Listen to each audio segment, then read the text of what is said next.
12 pessoas morreram e 6 ficaram feridas após a forte chuva que caiu na capital e na região metropolitana de São Paulo desde o começo da noite de ontem.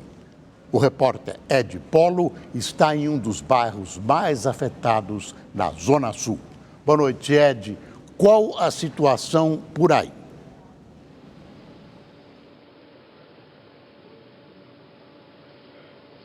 Boa noite, Boris. Boa noite a todos. Olha, mais de 14 horas depois do fim, da chuva forte que castigou a região metropolitana de São Paulo e a grande São Paulo também, a situação dos moradores ainda é bastante complicada. Estou na rua Guarda de Honra, no bairro do Ipiranga, zona sul da cidade, e olha o tamanho dessa cratera que se formou em função da forte chuva. Ela realmente era pequena, ela começou na calçada, o Flávio Fal vai mostrando e ela vai atingindo, Boris, cada vez mais proporções maiores, já está quase aqui no meio da rua, por isso a preocupação da Defesa Civil, a preocupação das autoridades locais, porque há risco, inclusive, desse prédio aqui. Mostra aí, Flávio, olha que situação, um prédio, são 2 torres, com mais de 400 famílias, as torres foram interditadas, Boris Casoy, foram interditadas. Os moradores tiveram que sair em função do risco, já que dentro das 2 garagens desse prédio há ainda muita água mesmo. Olha só, ela vai saindo aqui, estão sendo drenadas milhares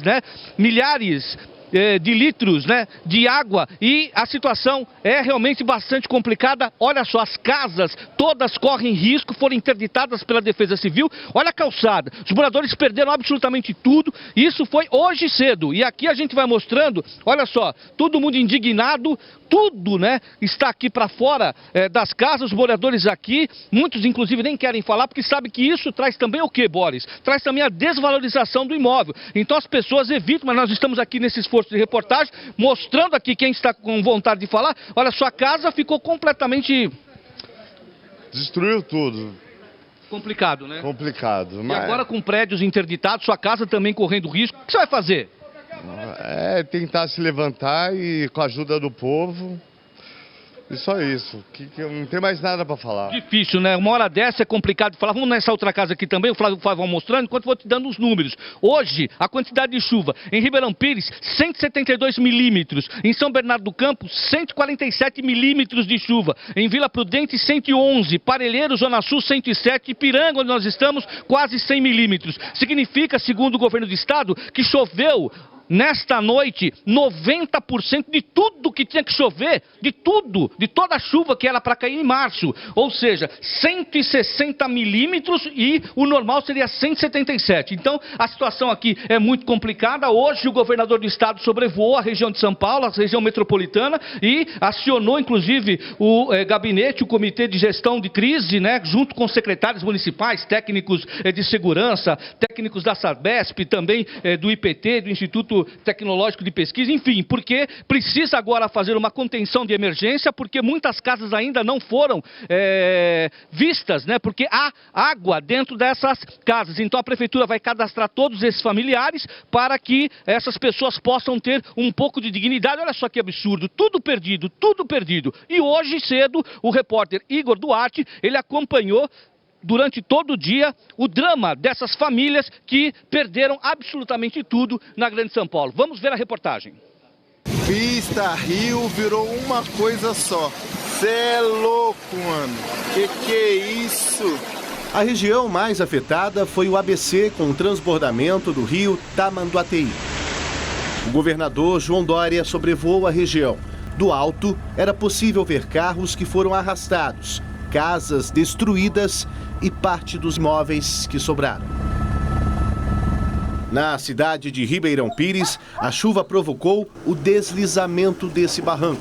Uma casa e um comércio foram arrastados pela lama. Na hora em que o barranco desabou, a chuva caía de forma intensa e contínua. 6 pessoas estavam na casa, que ficava exatamente aqui nesse ponto. Elas tinham acabado de comemorar o aniversário de um dos filhos da dona do sobrado.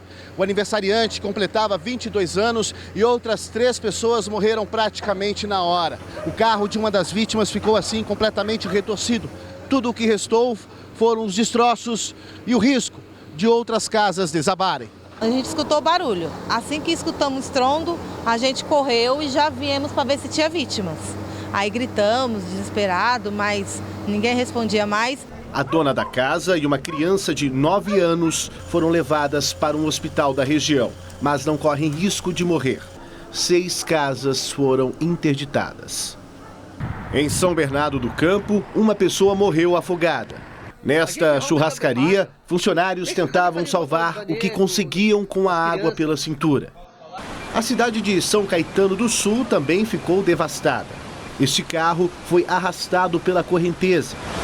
Nossa, velho! Um morador filmou quando uma tromba d'água invadiu a casa dele e foi arrastando tudo que tinha pela frente. A imagem é impressionante. A linha Turquesa ficou alagada desde a noite de ontem. Vários passageiros filmaram a situação dentro das estações e muitos tiveram que passar a noite esperando a água baixar.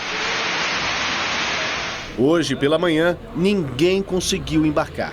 A CPTM acionou o sistema Paese, mas não tem previsão da chegada dos ônibus devido a vários pontos de alagamento, inclusive nas garagens. A linha está alagada, não tem como chegar no serviço. Em pontos da cidade de São Caetano, onde a água baixou, deu para ter uma noção maior do impacto das chuvas. Os carros foram encobertos pela lama e o pior, 3 corpos foram encontrados, vítimas de afogamento. Várias mortes ocorreram em cidades do Grande ABC, em Ribeirão Pires, em São Caetano do Sul, em Santo André e em São Bernardo do Campo. Ainda em Embu das Artes e no bairro do Ipiranga, na capital paulista. Aliás, esse foi um dos bairros mais afetados da capital. Nosso web repórter flagrou uma turma com a água pela cintura, tentando se salvar da correnteza. Esse morador aponta onde a água chegou, na altura do pescoço. A casa está totalmente alagada. Neste trecho, o córrego subiu e alagou a rua, arrastando carros e deixando a via intransitável. A capital paulista também foi bastante afetada. A água invadiu um shopping e alagou o estacionamento e primeiro piso. Muita gente teve que passar a noite por lá. Na Marginal Tietê, uma das principais vias da cidade, vários pontos ficaram intransitáveis. Alguns caminhoneiros tiveram que passar a noite no alagamento. Motoristas ficaram parados à espera da água baixar. Os passageiros desse ônibus, ilhados. O prefeito paulistano Bruno Covas, licenciado por razões pessoais, aparentemente está fora do Brasil, comunicou que está voltando para assumir o comando. Ele estava comandando de longe, assumir pessoalmente o comando do socorro e da limpeza da cidade, se não chover novamente. Realmente a chuva foi muito forte. Com esse argumento verdadeiro, as autoridades municipais procuram isentar-se da responsabilidade das enchentes e alagamentos. Inclusive, algumas autoridades culpando a população que emporcalha as ruas, atirando lixo a esmo. Mas as coisas não são bem assim. Em 2017, a Prefeitura de São Paulo utilizou apenas 32% de seu orçamento destinado a enchentes. Isso é uma vergonha.